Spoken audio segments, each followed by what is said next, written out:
నేను నేను సినిమా చూసాను. 35 అన్న సినిమా చూసాను. నేను ఈ మధ్య కాలంలో చూసిన one of the most beautiful Telugu cinema. And ఇది యూత్ కి ఎక్కుతుందా లేదంటే ఇంకో ఏజ్ గ్రూప్ ఎక్కుతుందా, మాస్ కి ఎక్కుతుందా, క్లాస్ కి ఎక్కుతుందా, ఇదంతా నాకు తెలియదు. అది ఎలా మాట్లాడాలో కూడా నాకు తెలియదు. బట్ ఒక విషయం మాత్రం చెప్తున్నాను, ప్రతి అమ్మ ప్రతి నాన్న వాళ్ళ పిల్లల్ని తీసుకొని వెళ్ళాల్సిన సినిమా. అండ్ అందరికీ కూడా చాలా పర్సనల్ గా రెసొనేట్ అయ్యే సినిమా. వాళ్ళు వాళ్ళు ఇందాక నివి చెప్పినట్టు ఒక రోజు స్కూల్ ఏమన్నా మిస్ అయినా సరే ఏమీ నష్టం లేదు. ఎందుకంటే ఆ ఒక్క రోజు మీరు కనుక స్కూల్ బదులు థియేటర్ కి తీసుకెళ్లి 35 చూపిస్తే ఆ రోజు స్కూల్లో నేర్చుకునే దానికంటే థియేటర్ లో ఎక్కువ నేర్చుకుంటారు. అండ్ నాకు సరిపోదా శనివారం లాంటి సినిమాలు కూడా మళ్ళీ మళ్ళీ వస్తాయేమో, కానీ 35 లాంటివి మళ్ళీ మళ్ళీ రావు. సో పొరపాటు కూడా మిస్ అవ్వకండి.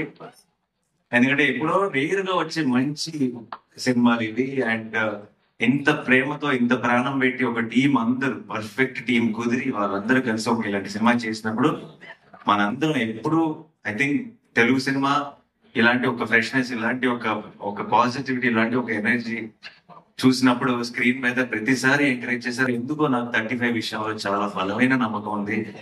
రేపు 6th తర్వాత ఇది చిన్న కథ కాదు. ఐ థింక్ దీని సక్సెస్ స్టోరీ ఇది చిన్న కథ కాదు. 6th తర్వాత అది ప్రూవ్ అవుతుందని నేను బలంగా నమ్ముతున్నా. అండ్ ఇది సినిమా విషయానికి వస్తే అందరూ ఎంతో గొప్పగా పర్ఫామ్ చేశారు. అందరు టెక్నీషియన్స్ లో ఎంతో గొప్పగా పనిచేశారు.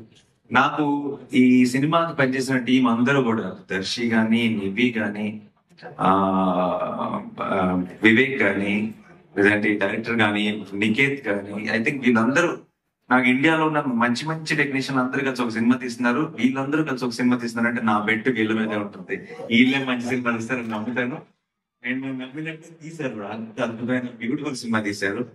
అండ్ ఎవరితో స్టార్ట్ చేయను, రానాతో స్టార్ట్ చేస్తా. మా వాడు ప్రెజెంట్ చేస్తున్నాడు ఈ సినిమాని. చాలా మంది అంటుంటారు ఈ మధ్య దట్ చాలా టాలెంట్ ని ఇంట్రడ్యూస్ చేస్తున్నాను, లేదంటే చాలా మంది యంగ్స్టర్స్ ని ఎంకరేజ్ చేస్తున్నారని.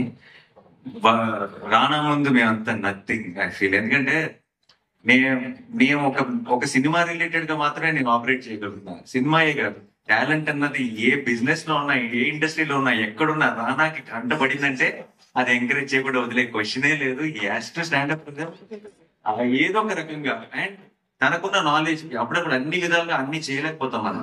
బట్ నా రానా ఇస్ వన్ స్టాప్ షాప్. తనకున్న నాలెడ్జ్ కి, తనకున్న ఎక్స్పీరియన్స్ కి, తనకున్న అండర్స్టాండింగ్ కి ఎవరికైనా హెల్ప్ చేయగలడు, ఎవరికైనా సపోర్ట్ చేయగలడు, ఎవరికైనా ఒక పెద్ద బలంగా నిలబడగలడు. నాకు I feel very very lucky that నేను ఇండస్ట్రీకి వచ్చిన తర్వాత నాకు ఇండస్ట్రీకి వచ్చేసిన తర్వాత ఒక ఫ్రెండ్ ఉన్నారు. అంటే నేను మామూలుగా పెద్దగా ఇంట్లో నుంచి కాదను, కొంచెం ఇంట్రోవర్ట్. చాలా ఒక బలమైన ఫ్రెండ్ ఉన్నాడు అన్న ఒక ధైర్యం కూడా ఇచ్చాడు నాకు ఫస్ట్ నుంచి. నేను ఎప్పుడైనా నేను ఒక్కడనే ఉంటే ఆ టైం నేను వాడితో స్పెండ్ చేయడానికి ఇష్టపడతాను. It feels like it's my solo time. It's నా పర్సనల్ స్పేస్ లాగా అనిపిస్తుంది రానాతో వచ్చినప్పుడు. రానా, ఐఎమ్ సో హ్యాపీ ఈ సినిమా నువ్వు ప్రెజెంట్ చేయడం. నాకు నాకు ఆ సర్కిల్ కంప్లీట్ అయిపోయిన ఫీలింగ్ వస్తుంది. ఐ రియలీ విష్ ఇది రానాకి టీం మొత్తానికి చాలా ఒక స్పెషల్, ఒక ఫెదర్ ఇన్ ద క్యాప్ అవ్వాలి ఈ సినిమా అని మనస్ఫూర్తిగా కోరుకుంటున్నాను. అండ్ అండ్ తర్వాత నివి. ఓకే, నివి ఏంటంటే నాకు మేము జెంటిల్మెన్ అప్పుడు పరిచయం, జెంటిల్మెన్ నుంచి ఆ తర్వాత ఇంట్లో మనిషి అయిపోయింది నివి పూర్తిగా. అంటే నేను ఈ రోజుకి కూడా నివితో మాట్లాడుతున్నప్పుడు నా లోపల మైండ్ వాయిస్ నడుస్తుంటది కంటిన్యూస్ గా. ఇంత మంచి వాళ్ళు ఉంటారా, అది ఇంకా ఇంత మంచి వాళ్ళు ఎగ్జిస్ట్ అవుతారని. నాకు తెలిసి పొరపాటున కూడా ఈ రోజు 2024 లో మనం అందరం కూడా ఎక్కడో ఒక చోట చిన్న చితక అబద్ధాలు ఆడతాం. ఇంట్లోనే ఉండి దారిలో ఉన్నానని చెప్తాం, వచ్చేస్తున్నాం అని చెప్తాం. నాకు తెలిసి పొరపాటును కూడా అలాంటి అబద్ధం చెప్పని మనుషులు ఉన్నారంటే అది నీవి. అదే హానెస్టీ, అదే ఎథిక్, అదే అన్ని తను చేసే పనిలో, తను చేసే సినిమాలో, తను చేసే అన్నింటిలో రిఫ్లెక్ట్ అవుతుంది. అండ్ తను ఏం చేసినా సరే ప్రాణం పెట్టి పనిచేస్తుంది. మీరు సినిమాలో చాలా చాలా చిన్న చిన్న రొమాన్సెస్ చాలా, అంటే అది చాలా గొప్ప యాక్టర్ అయితే మాత్రమే ఆయన చేయగలరు. అంత బ్యూటిఫుల్ గా చేసింది. అండ్ ఇవి విషయంలో నాకు ఏమనిపిస్తుంది అంటే, కొంతమంది ఉంటారు చూస్తే వీళ్ళకి ఈ టాలెంట్ ఉంది, ఇది బాగా చేస్తారు అని అనిపిస్తుంది. కానీ కొంతమంది ఉంటారు వీళ్ళకి ఏ పని ఇచ్చినా సరే బాగా చేస్తారు అనిపిస్తుంది. అలా నాకు నివిని చూసినప్పుడల్లా తనకి ఏం అప్ప చెప్పినా రేపు యాక్టింగ్ అని కాదు, రేపు ఏ జాబ్ తీసుకున్నా, ఏ పని అప్ప చెప్పినా సరే 100% ఎఫర్ట్ పెట్టి చేస్తారు అనిపించే వాళ్ళు, చేయగలరు అనిపించే వాళ్ళు కొంతమంది ఉంటారు. అది నీవి. ఐ థింక్ తనకి ఏం చేసినా సరే లైఫ్ లో she will do it the best. And అలాగే ఈ సినిమా కూడా 35 అన్నది ఐ థింక్ నీవి ఒక మంచి సినిమా కోసం నీవి ఎంత క్రేవ్ చేస్తుందో నాకు తెలుసు. ఆ మంచి సినిమా 35 అది నివికి ఆ మంచి సినిమా ఇచ్చే సంతోషం నీకు నాకు తెలిసి ప్రపంచం ఏది ఇవ్వదు, డబ్బులు కాదు, ఫేమ్ కాదు, ఏది ఇవ్వదు. అండ్ ఐ థింక్ ఈ 6th కి she's going to experience all that love from all of you. And I'm very very happy, I'm looking forward to. Nivi నువ్వు చిత్త కొట్టేసావు ఇందాక. చాలా మంది చెప్పినట్టు, దర్శి కూడా చెప్పినట్టు, నిజంగా నీ గెటప్, నీ మొహం, నీ స్మైల్ లో ఏదో తెలియదు, అందరికి మన అమ్మని గుర్తు చేస్తుంది డెఫినెట్ గా. అండ్ అందరికి నేను రేపు థియేటర్ లో ప్రతి అమ్మకి రిలేటబుల్ అవడానికి కూడా ముఖ్యమైన కారణం నివి అవుతుంది. Nivi, all the best. I'm rooting for you. And I already know that you get so much love for this. And నాకు పెద్ద సర్ప్రైజ్ ఏంటంటే విశ్వ, తను నేను సినిమా చూసిన వెంటనే బయటకు వచ్చి బాల్కనీ నుంచొని ఒక 10 నిమిషాలు డైరెక్టర్ తో మాట్లాడాను తన గురించి. నేను ఇంతకు ముందు ఫిల్మ్స్ పెద్దగా చూడలేదు, కానీ నాకు ఒక్కసారి it was a big surprise for me. తనేంటి అంత మెచ్యూరిటీతో, అంత సెన్సిబిలిటీతో అలా ఎలా పర్ఫార్మ్ చేశాడు అనిపించింది. I was really in awe of your performance and your understanding and your maturity. బయట చూస్తేనేమో ఇలా ఉన్నాడు, ఆ సినిమాలో చూస్తున్నాను సేపు నాకు ఆ ప్రసాద్ తప్పితే ఇంకొక ఎవరు కనపడలేదు స్క్రీన్ మీద. Amazing performance, you have a long way to go. I hope 35 తో స్టార్ట్ అయ్యి చాలా ఎదుగు ఎదగాలని మనస్ఫూర్తిగా ఉన్నాను. మంచి మంచి సినిమాలు చేయాలని మనస్ఫూర్తిగా ఉన్నాను. అండ్ దర్శి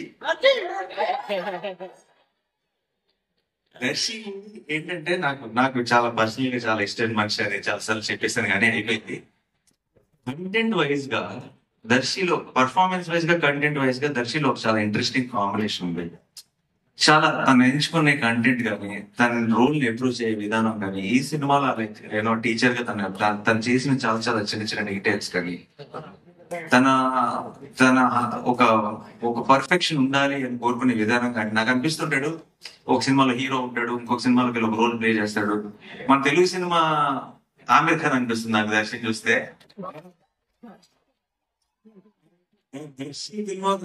దర్శి కనుక మన తెలుగు సినిమా ఆమిర్ ఖాన్ అయితే, దర్శి ఫిల్మోగ్రఫీలో తానే జమీన్ పర్ 35 అందులో ఉంటాడు. నాకు అంటే నేను ఒక సినిమా ప్రొడ్యూస్ చేస్తాను దర్శితో, అందుకని చెప్పట్లేదు అదే. బట్ జనరల్ గా జస్ట్ చాయిస్ ఆఫ్ ఫిల్మ్స్ కానీ, పర్ఫార్మెన్స్ కానీ, ఒక అండర్స్టాండింగ్ ఆఫ్ స్క్రిప్ట్ కానీ దర్శికి చాలా ఎక్కువ. అండ్ నాకు తెలుసు దర్శి ఆల్రెడీ ఫిల్మోగ్రఫీలో ఓల్డ్ అని మంచి సినిమాలు ఉన్నాయి, మనం ఊహించలేనని మంచి సినిమాలు వచ్చి జాయిన్ అవుతాయని కూడా నాకు ఆల్రెడీ నమ్మకం ఉంది. ఫ్యూచర్ లో కూడా దర్శి ఎదుర్కొట్టేసావు, కొన్ని చోట్ల కోపం వచ్చింది కానీ నాకు కోపం వచ్చిందంటే వాడు నా వాడు. సినిమా సో అదిరిపోయింది దర్శి. సో ఇంకా వివేక్ సాగర్ మ్యూజిక్ అంటే ఐ థింక్ హంబుల్ గా, సింపుల్ గా, రూటెడ్ సినిమాలు చాలా ప్రేమ పెట్టి ప్రాణం పెట్టి చేసే ఒక టీం కనుక ఉందంటే, ఆ టీం కి వివేక్ సాగర్ దొరికాడంటే హ్యాన్స్ జిమ్మర్ దొరికేసినట్టు వెళ్ళిపోవాలి. అంటే అంతకంటే గ్రేటెస్ట్ అంటే ఒక సౌండ్ ట్రాక్ తో సినిమాని తీసుకెళ్లి పైన కూర్చోబెట్టేయగలడు, దానికి ఒక ఒరిజినాలిటీ ఇచ్చేయగలడు వివేక్. అమేజింగ్. నాకు చాలా సార్లు